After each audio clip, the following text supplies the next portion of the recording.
Oh, my head's chopped off. Can I zoom it back? No. Yes. Now my head not chopped off. Hey everybody! I know it's been a long time since I've made a video. I've been busy. Sorry. I should have brushed my teeth. They feel scuzzy. It's the day before Thanksgiving. I'm in a really good mood. I taught a class at the gym this morning, and I took a class at the gym this morning, and I'm making all this food, and I'm about to make pie. So things are looking pretty good today. In the past, I have made this pie, I believe, once before. It's an adaptation, and of course I didn't write any notes down. So today gets to be another experiment on this pie. It's an adaptation of a pie from Southern Living magazine called a raspberry cream pie. And I'm changing it up to a cranberry orange cream pie. And I think it's gonna be super duper good because it was super duper good last time. So instead of using a plain old pie crust, I'm gonna use a chocolate pie crust. Also super duper good with this orange cranberry. Here's what you need if you wanna follow along with what I'm doing. I'm using a half cup of butter, and I'm making my pie crust the lazy way in my food processor because I got a lot going on, I'm tired, I'm ready to go sit down. So, chop your butter up into small little chunks before you put it in the food processor. It'll just help it incorporate into the flour that much easier. And I've got here a cup and a half of flour. It's 1 cup of regular all-purpose flour and then a half cup of whole wheat flour. And then there's like a 1/4 teaspoon of salt in here. So we're gonna go ahead and add this to the food processor. Slowly and gently. Try not to pillow poof your flour. You know what I'm talking about.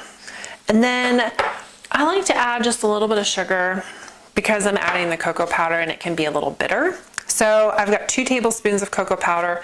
1 tablespoon is regular, the other is extra dark. And then I've got a couple of tablespoons of the sugar. I'm gonna add that. And I had a little liquid in this jar before I put the sugar in there, which is why I'm having to scrape it out. So I'm just gonna lock her down, turn off the sound. Since I have a few more dry ingredients here than I normally do when I'm making my normal pie crust, I'm gonna add about 1 tablespoon to 1.5 tablespoons of just vegetable oil. And then I'm gonna pulse it again because it's looking a little dry. I did maybe 1/2 to 3/4 of a tablespoon. Do it again. This time from the top. And let's add another 3/4 tablespoon or so. All right, let's add some water. So, I'm gonna start with 4 tablespoons. Pulse it all in. And then we'll adjust from there. We'll probably need at least 6, I'm guessing. Stinker just went on her doggy door. So you can kind of see maybe it's starting to kind of crumble and come together into these little chunks. That's what you want. So let's do another tablespoon. And I think we're gonna get by with 1 more. And then it should kind of come together into like a loose ball. Boom. And once you hit that stage, stop, because you don't want to overwork your flour. This stuff is ridiculous. I hate plastic wrap. And here she comes back. All right, so I'll pull out my big clump. Oh, Daddy's home. Back from a little break, got my pie crust in the fridge, and then actually I've already rolled it out because I'm just a badass. Kidding. It's time to make the filling. I have my recipe because I haven't done this in a while. Hi Stinker, you want to eat some kibbles? Stinker had a bad day yesterday. She vomited, and then I had to take her to the vet just to make sure things were okay. And she seems better today, but her appetite's still not 100%. I bet that will change with some turkey tomorrow though. Okay, pie, focus, Sarah. Let's start with 2 eggs. Not my girls. My girls have not laid an egg since late September, early October. They molted, and I don't know, they're just a little attitude problem or something going on. If they are laying, I don't know where they're at. The garden's cleaned up, so there's no place for them to hide the eggs, like in the tomatoes, like they were doing earlier this summer. And honestly, I think they're just not laying right now. So that needs to change, chickens. Sugar. This recipe calls for 1 cup of sugar. I'm only going to use 3/4 cup because I'm also going to use some freshly squeezed orange juice, which has a little bit of sweetness to it. And I don't like my pies really, really, really sweet like a lot of people do. So I like to always cut down the amount of sugar that I put in the pies. My phone just buzzed. Let me see what that is. Okay, where was I? Oh yes, eggs, sugar, vanilla. A teaspoon? Not gonna measure. Close enough. And I'm gonna go ahead and add, this is the zest from a single orange. I am so excited about this pie. Maybe I haven't made that clear. Let's go ahead and add my orange juice. No. Let's go ahead and add the, so this calls for 1 1/3 cups of sour cream. You so noisy today, you know that? I didn't have 1 1/3 cup sour cream, but I did have some plain Greek yogurt and some honey flavored Greek yogurt, which has sugar in it. Hence another reason why I decreased the amount of sugar that I'm putting into this thing. I'm going to use my knife to scrape this out. Now I'm just going to check. I think this is about a 1/2 cup. Maybe it's only a 1/3 cup. Maybe it's only a 1/4 cup. We'll see. Nah, it's a 1/3 cup. Add it all. Again, it's an experiment because I didn't really write this down 3 years ago or whenever. Okay. 1/3 cup flour. This will help thicken it up. Since I added, whoopsie, see there was the flour poof that I talked about. Oh well, it's not that bad. And since I added extra liquid in the form of that orange juice, which is not called for in the original recipe, I'm actually going to take some oats. This is about a 1/2 cup of oats, and I ground them up fairly fine, so finer than what you would find with quick oats, but not a flour. There's still some little bits and pieces of oat in here. And I'm going to add that too, just to help add a little thickener to it, give it a little more texture. Dang, did you see that? God, making a mess. Mabel, I am just making a mess up here.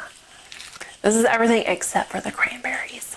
So you can use fresh or frozen cranberries, does not matter. You need 3 cups. Make sure you wash them and then also kind of look through them to make sure that you don't have any that are rotten. Let's get the pie crust. First, I'm gonna clean up my mess. Ta-da! All right, there goes my phone again. I promise you, I hardly ever get any texts. So, pie crust in the plate. It was a little bit sticky. I probably shouldn't have added that last tablespoon of water, but it will be fine. So I put some cocoa powder on the bottom, and that will help it release when the time comes to eat the pie. First, before we put the filling in, this is not called for in the recipe. I just had some leftover pecans and thought this sounded interesting. So I had, I don't know, maybe a 1/3 cup of some chopped pecans, pretty finely chopped. And I mixed in about a teaspoon of cocoa powder. And I'm just gonna put it in the bottom, and then I'm gonna press it into the crust a little bit. And it gives it another layer of yummy crunchiness too. Oh, I got a blank spot right there. Come on over, pecans. Let's fill in. Okay, we're gonna pour this in. This is gonna be full. I do know that. That is okay. Okay, here's my topping for this pie. So, pardon me while I lick my thumb. Yummy. It's 1/2 cup of brown sugar. It's 1/2 cup of flour. It's 1/2 cup of chopped walnuts and a 1/4 cup of melted butter.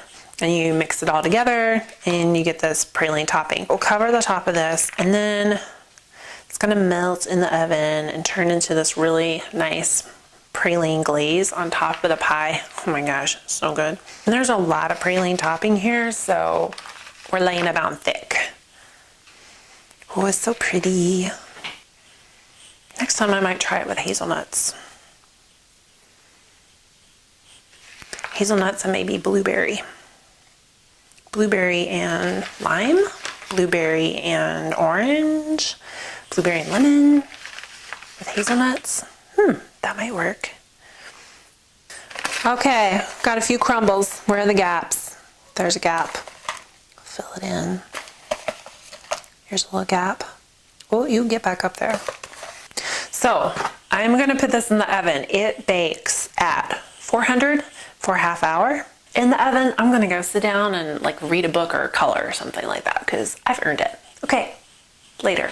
And voila, just like that, the pie is complete. I don't know what it's gonna taste like, although I'm pretty sure it's gonna taste amazing because the last one did. Oh, wanna know what I'm making for Thanksgiving? Okay, here's my menu.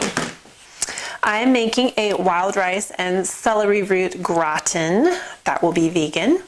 Making a corn casserole that will also be vegan. Making a coconut, oh no, sorry. I'm making a cranberry salad, which normally uses heavy whipping cream to kind of bind everything together. But guess what I learned on YouTube? And I had this thought and then I was like, I wonder if, and then I checked and sure enough, YouTube told me it was possible. You can make a vegan version using coconut cream. Or if you don't have a can of coconut cream, you can use whole fat coconut milk, put it in the fridge, let the solid separate from the liquid coconut water, and then scoop out the solid and you whip it up just like heavy whipping cream, and voila, you have vegan whipping cream. So that's what I'm gonna do for my cranberry salad. I'm really excited to try that. Macaroni and cheese, sweet potato casserole, a staple, the cranberry orange cream pie, a Moroccan spiced winter squash dip. So I made that last night. Making homemade pita bread to go with the Moroccan spiced winter squash dip. And I'm making some homemade crackers. So this is a block of, it's blue cheese and pecan maybe with some herbs. Shortbread. So slice them, bake them here in a little bit, and homemade crackers, yummy. What else am I making? Oh, I was gonna try pumpkin seed and cranberry toffee. I made a toffee last night using hazelnut and coconut, and it didn't turn out quite how I wanted, so I need to try again. What else am I doing? Let's see. Oh, so I'm doing some yeast rolls with herbs, made cranberry sauce. I just finished that earlier with orange and cranberries. It's a theme. The turkey is dry brining and I have my roasting pan out because I'm going to pull it out of the bag and kind of pat it dry and then let it sit in the fridge overnight to tighten up the skin. And if you want to know more about how I dry brine, then you can watch a video I made last year where I had a near-term calamity and nearly dropped the turkey on the floor because my oven bag broke. So there's that. Cornbread dressing, doing that. Mashed potatoes, turkey gravy, mulled apple cider to drink because the stepdaughters love it and I do too. And curried fruit, and is one of my favorites, and it's actually most everybody's favorite. So I cannot not make curried fruit. So there's no pumpkin pie on that list. Stepdaughter number 2 is going to bring pumpkin pie, and she's going to bring a coconut cream pie because that's her favorite. What else? Oh, and stepdaughter number 1 is going to bring some cranberry rolls, which should go really well with the Moroccan spiced winter squash dip, I believe. And yeah, that's it. So I got a lot to do. I've done a lot, but I have a lot to do. So for now, I'm going to let this rest. I'm going to go finish dusting, and then I'm going to sit down and relax a little more because I actually didn't really sit down while this was baking. I started dusting. Okay, now I'm done. So have a wonderful Thanksgiving, everybody, and we'll see when the next video is. You silly girl. I do have plans when I have a little time to make some of those reusable beeswax cloths, and then I can stop using plastic wrap for the most part. I mean, I gotta be honest, I've probably had this thing 2 years, but still, hate it.